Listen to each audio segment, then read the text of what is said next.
mikrobiologi. Apa itu definisi dari mikrobiologi dan mikroorganisme?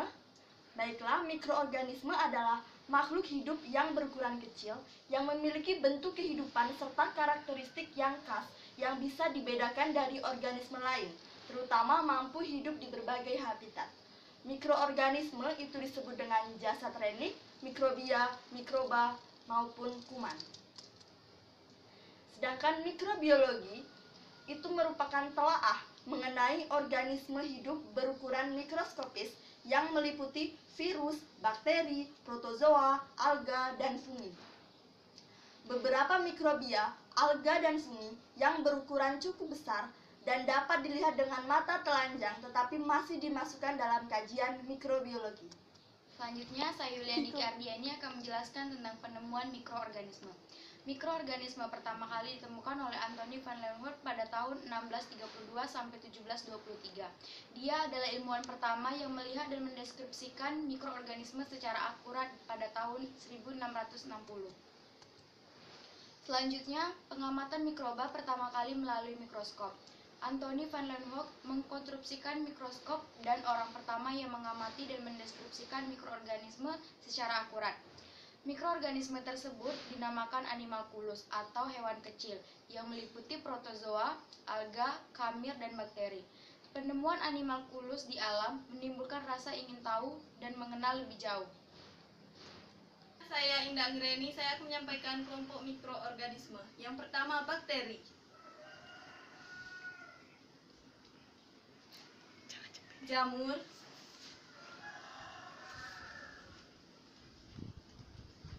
alga,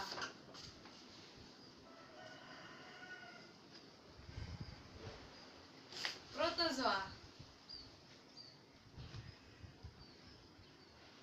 virus. Klasifikasi organisme. Yang pertama, organisme prokariotik adalah organisme yang tidak memiliki membran nukleus dan kelengkapan organel sel sederhana. Kedua, organisme eukariotik adalah organisme yang sudah memiliki membran nukleus dan organel sel lengkap. Selanjutnya, saya Bunga Maulidini ingin menjelaskan tentang perbedaan sel prokariotik dan sel eukariotik. Perbedaan pertama ada di inti sel, yaitu sel prokariotik itu tidak ada membran, sedangkan pada sel eukariotik itu ada membran. Yang kedua ada jumlah kromosom, pada sel prokariotik itu berjumlah 1, sedangkan pada sel eukariotik lebih dari 1.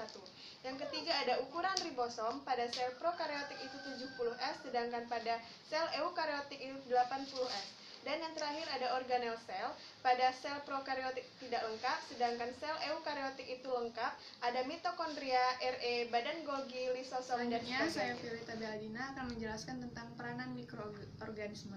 Yang pertama, hubungan mikroorganisme dan penyakit. Yang kedua, perkembangan teknik untuk mempelajari patogen mikroba. Yang ketiga, kajian imunologis, dan yang keempat yaitu mikrobiologi, industri, dan ekologi mikroba. Baiklah, di sini saya Okta Heristiana akan menjabarkan beberapa penggunaan mikroba. Yang pertama yaitu penggunaan mikroba untuk proses-proses klasik, seperti penggunaan jamur Aspergillus sp untuk kecap dan jamur Rhizopus sp untuk tempe. Adapun penggunaan lain mikroba adalah untuk produksi antibiotik, penggunaan mikroba untuk proses-proses baru, penggunaan mikroba dalam teknik genetik modern, penggunaan mikroba di bidang pertanian seperti pengomposan, pemupukan hayati, penggunaan mikroba di bidang pertambangan seperti untuk proses leaching di tambang emas, dan yang terakhir adalah penggunaan mikroba untuk mengurangi polutan di lingkungan seperti polutan limbah organik maupun anorganik dan termasuk logam berat. Tadi presentasi dari kami, semoga bermanfaat untuk kalian semua. Wassalamualaikum warahmatullahi wabarakatuh. Assalamualaikum warahmatullahi wabarakatuh. Kami dari kelompok 1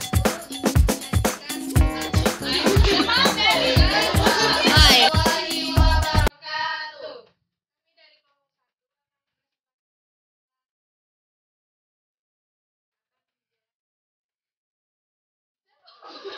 Aida.